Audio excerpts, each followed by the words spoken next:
श्री साईं सच्चरित्र अध्याय 11 सगुण ब्रह्म श्री साईं बाबा। डॉक्टर पंडित द्वारा पूजन। हाजी सिद्दीकी फाल्के। तत्वों पर नियंत्रण। इस अध्याय में अब हम श्री साईं बाबा के सगुण ब्रह्म स्वरूप, उनका पूजन तथा तत्व नियंत्रण का वर्णन करेंगे। सगुण ब्रह्म श्री साईं बाबा। ब्रह्म के दो स्वरूप हैं, निगुण और सगुण। निगुण निराकार है और सगुण साकार है। यद्यपि वे एक ही ब्रह्म के दो रूप हैं, फिर भी किसी को निगुण और किसी को सगुण उपासना में दिलचस्पी होती है, जैसा कि गीता के अध्याय 12 में वर्णन किया गया है। सगुण उपासना सरल और श्रेष्ठ है। मनुष्य स्वयं आकार यानी शरीर, इंद्रियां आदि में है, इसीलिए उसे ईश्वर की साकार उपासना संभवतः ही सरल है। जब तक कुछ काल सगुण ब्रह्म की उपासना ना की जाए, तब तक प्रेम और भक्ति में वृद्धि ही नहीं होती। सगुणोपासना में जैसे जैसे हमारी प्रगति होती जाती है, हम निगुण ब्रह्म की ओर अग्रसर हो जाते हैं। इसलिए सगुण उपासना से ही श्री गणेश करना अति उत्तम है। मूर्ति, वेदी, अग्नि, प्रकाश, सूर्य, जल और ब्रह्मांड आदि सप्त उपासना की वस्तुएं होते हुए भी सद्गुरु ही इन सब में श्रेष्ठ है। श्री साईं का स्वरूप आंखों के सम्मुख लाओ, जो वैराग्य की प्रत्यक्ष मूर्ति और अनन्य शरणागत भक्तों के आश्रयदाता हैं। उनके शब्दों में विश्वास लाना ही आसन और उनके पूजन का संकल्प करना ही समस्त इच्छाओं का त्याग है। कोई कोई श्री साईं बाबा की गणना भगवत भक्त अथवा एक महाभागवत करते थे या करते हैं, परंतु हम लोगों के लिए तो वे ईश्वर अवतार हैं। वे अत्यंत क्षमाशील, शांत, सरल और संतुष्ट थे, जिसकी कोई उपमा ही नहीं दी जा सकती। यद्यपि वे शरीरधारी थे, पर यथार्थ में निगुण, निराकार, अनंत और नित्य मुक्त थे। गंगा नदी समुद्र की ओर जाती हुई मार्ग में ग्रीष्म से व्यथित अनेक प्राणियों को शीतलता पहुंचाकर आनंदित करती, फसलों और वृक्षों को जीवन दान देती, और जिस प्रकार प्राणियों की क्षुधा शांत करती है, उसी प्रकार श्री साईं संत जीवन व्यतीत करते हुए भी दूसरों को सांत्वना और सुख पहुंचाते हैं। भगवान श्री कृष्ण ने कहा है, संत ही मेरी आत्मा है। वे मेरी जीवन प्रतिमा और मेरे ही विशुद्ध रूप हैं। मैं स्वयं वही हूँ। ये अवर्णनीय शक्तियाँ या ईश्वर की शक्ति, जो कि सत, चित और आनंद है, शिरडी में साईं रूप में अवतीर्ण हुई थी। श्रुति में ब्रह्म को आनंद कहा गया है।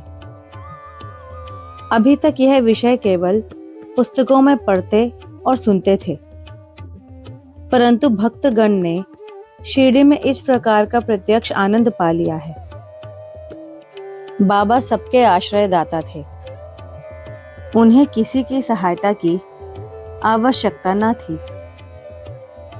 उनके बैठने के लिए भक्तगण एक मुलायम आसन और एक बड़ा तकिया लगा देते थे। बाबा भक्तों के भावों का आदर करते और उनकी इच्छा अनुसार पूजन आदि करने देने में किसी प्रकार की आपत्ति ना करते थे। कोई इत्र और चंदन लगाते, कोई सुपारी, पान और अन्य वस्तुएं भेंट करते और कोई नैवेद्य ही अर्पित करते थे। यद्यपि ऐसा जान पड़ता था कि उनका निवास स्थान शिरडी में है, परंतु वे तो सर्वव्यापक थे। इसका भक्तों ने नित्य प्रति अनुभव किया। ऐसे सर्वव्यापक गुरुदेव के चरणों में मेरा बार बार नमस्कार है। डॉक्टर पंडित की भक्ति। एक बार श्री तात्या नूलकर के मित्र डॉक्टर पंडित बाबा के दर्शनार्थ शिरडी पधारे। बाबा को प्रणाम कर वे मस्जिद में कुछ देर तक बैठे। बाबा ने उन्हें श्री दादा भट्ट केलकर के पास भेजा, जहां पर उनका अच्छा स्वागत हुआ। फिर दादा भट्ट और डॉक्टर पंडित एक साथ पूजन के लिए मस्जिद पहुंचे। दादा भट्ट ने बाबा का पूजन किया। बाबा का पूजन तो प्राय सभी किया करते थे, परंतु अभी तक उनके शुभ मस्तक पर चंदन लगाने का किसी ने भी साहस नहीं किया था। केवल एक मल्हासपति ही उनके गले में चंदन लगाया करते थे। डॉक्टर पंडित ने पूजन की थाली में से चंदन लेकर बाबा के मस्तक पर त्रिपुंडाकार लगाया। लोगों ने महान आश्चर्य से देखा कि बाबा ने एक शब्द भी नहीं कहा। संध्या समय दादा भट्ट ने बाबा से पूछा, क्या कारण है कि आप दूसरों को तो मस्तक पर चंदन नहीं लगाने देते, परंतु डॉक्टर पंडित को आपने कुछ भी नहीं कहा? बाबा कहने लगे, डॉक्टर पंडित ने मुझे अपने गुरु श्री रघुनाथ महाराज धोपेश्वर कर, जो कि काका पुराणिक के नाम से प्रसिद्ध हैं, के ही समान समझा और अपने गुरु को वे जिस प्रकार चंदन लगाते थे उसी भावना से उन्होंने मुझे चंदन लगाया। तब मैं कैसे रोक सकता था? पूछने पर डॉक्टर पंडित ने दादा भट्ट से कहा कि मैंने बाबा को अपने गुरु काका पुराणिक के समान जानकर ही उन्हें त्रिपुंडाकार चंदन लगाया है, जिस प्रकार मैं अपने गुरु को सदैव लगाया करता था। यद्यपि बाबा भक्तों को उनकी इच्छा अनुसार ही पूजन करने देते थे, परंतु कभी कभी तो उनका व्यवहार विचित्र ही हो जाया करता था। जब कभी वे पूजन की थाली फेंककर रुद्र अवतार धारण कर लेते, तब उनके समीप जाने का साहस किसी को ना हो सकता था। कभी वे भक्तों को झिड़कते और कभी मोम से भी नरम होकर शांति तथा क्षमा की मूर्ति से प्रतीत होते थे।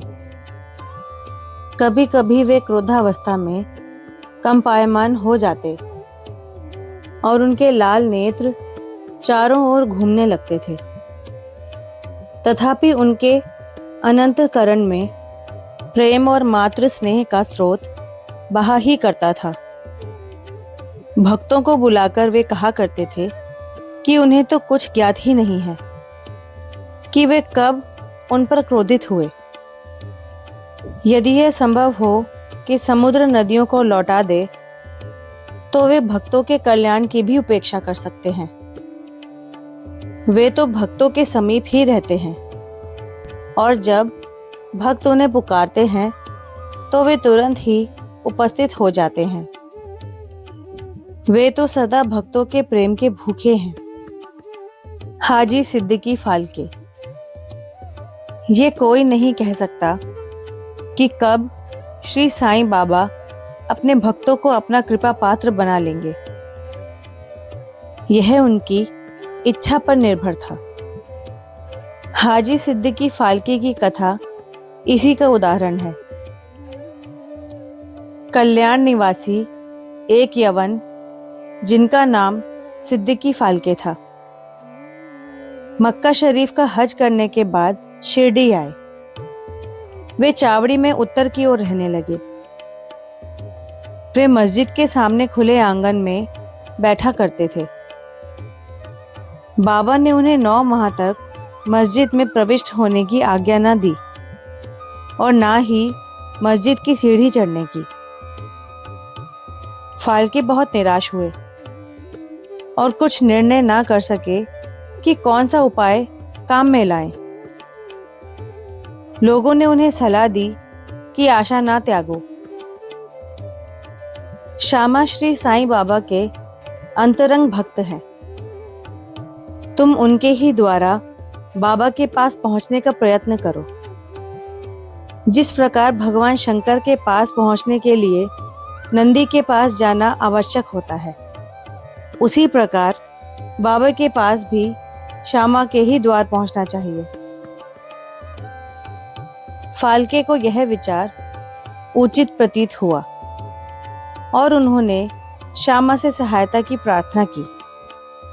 श्यामा ने भी आश्वासन दे दिया और अवसर पाकर वे बाबा से इस प्रकार बोले कि बाबा, आप उस बूढ़े हाजी को मस्जिद में किस कारण नहीं आने देते?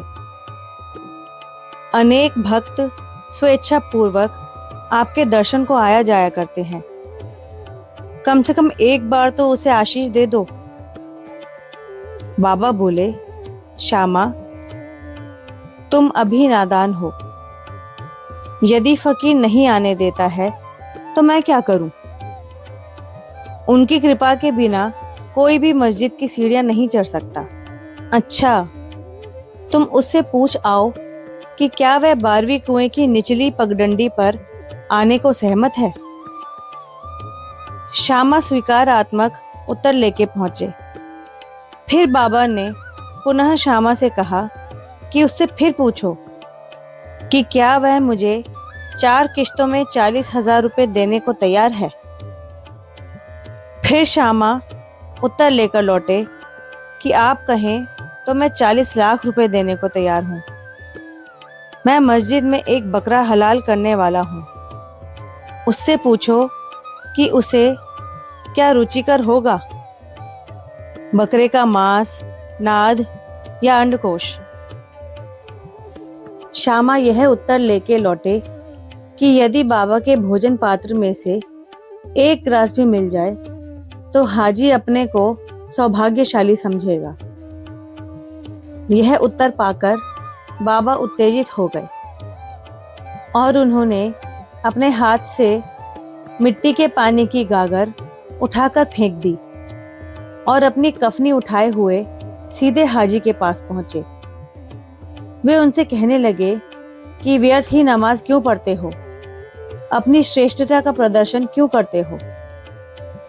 यह वृद्ध हाजियों के समान वेशभूषा तुमने क्यों धारण की है? क्या तुम कुरान शरीफ इसी प्रकार पठन करते हो? तुम्हें अपने मक्का हज का अभिमान हो गया है, परंतु तुम मुझसे अनभिज्ञ हो। इस प्रकार डांट सुनकर हाजी घबरा गया। बाबा मस्जिद को लौट आए और कुछ आमों की टोकरियां खरीदकर हाजी के पास भेज दी। वे स्वयं भी हाजी के पास गए और अपने पास से 55 रुपए निकालकर हाजी को दिए। इसके बाद से ही बाबा हाजी से प्रेम करने लगे तथा अपने साथ भोजन करने को बुलाने लगे। अब हाजी भी अपनी इच्छा अनुसार मस्जिद में आने जाने लगा। कभी कभी बाबा उन्हें कुछ रुपए भी भेंट में दिया करते थे। इस प्रकार हाजी बाबा के दरबार में सम्मिलित हो गए। बाबा का तत्वों पर नियंत्रण। बाबा के तत्व नियंत्रण की 2 घटनाओं के उल्लेख के साथ ही यह अध्याय समाप्त हो जाएगा। पहला, एक बार संध्या समय शिरडी में भयानक झंझावात आया। आकाश में घने और काले बादल छाए हुए थे। पवन झकोर रहा था। बादल गरज रहे थे। और बिजली चमक रही थी। मूसलधार वर्षा प्रारंभ हो गई। जहां देखो वहां जल ही जल। दृष्टिगोचर होने लगा। सब पशु, पक्षी और शिरडीवासी अधिक भयभीत होकर मस्जिद में एकत्रित हुए। शिरडी में देवियां तो अनेक हैं, परंतु उस दिन सहायतार्थ कोई ना आई। इसलिए सभी ने अपने भगवान साईं से, जो भक्ति के ही भूखे थे, संकट निवारण करने की प्रार्थना की। बाबा को भी दया आ गई और वे बाहर निकल आए। मस्जिद के पास खड़े होकर उन्होंने बादलों की ओर दृष्टि कर गरजते हुए शब्दों में कहा कि बस शांत हो जाओ। कुछ समय बाद ही वर्षा का जोर कम हो गया और पवन मंद पड़ गई तथा आंधी भी शांत हो गई। आकाश में चंद्रदेव उदित हो गए। तब सब लोग अति प्रसन्न होकर अपने अपने घर लौट आए। दूसरा, एक अन्य अवसर पर मध्याह्न के समय धूनी की अग्नि इतनी प्रचंड होकर जलने लगी कि उसकी लपटें ऊपर छत तक पहुंचने लगी। मस्जिद में बैठे हुए लोगों की समझ में न आया कि जल डालकर अग्नि शांत कर दें अथवा कोई अन्य उपाय काम में लावें। बाबा से पूछने का साहस भी कोई नहीं कर पा रहा था, परंतु बाबा शीघ्र ही परिस्थिति को जान गए। उन्होंने अपना सटका उठाकर सामने के खंबे पर बलपूर्वक प्रहार किया और बोले, नीचे उतरो और शांत हो जाओ। सटके के प्रत्येक ठोकर पर लपटें कम होने लगी और कुछ ही मिनटों में धुनी शांत और यथापूर्वक हो गई। श्री साईं ईश्वर के अवतार हैं, जो उनके सामने नत होकर उनके शरणागत होगा, उस पर वे अवश्य कृपा करेंगे। जो भक्त इस अध्याय की कथाएं प्रतिदिन श्रद्धा और भक्ति पूर्वक पठन करेगा, उसका दुखों से शीघ्र ही छुटकारा हो जाएगा। केवल इतना ही नहीं, वरन उसे सदैव श्री साईं चरणों का स्मरण बना रहेगा और उसे अल्पकाल में ही ईश्वर दर्शन की प्राप्ति होकर उसकी समस्त इच्छाएं पूर्ण हो जाएंगी और इसी प्रकार वह निष्काम बन जाएगा। श्री सद्गुरु साईनाथार्पणमस्तु। शुभम भवतु। ओम साई राम।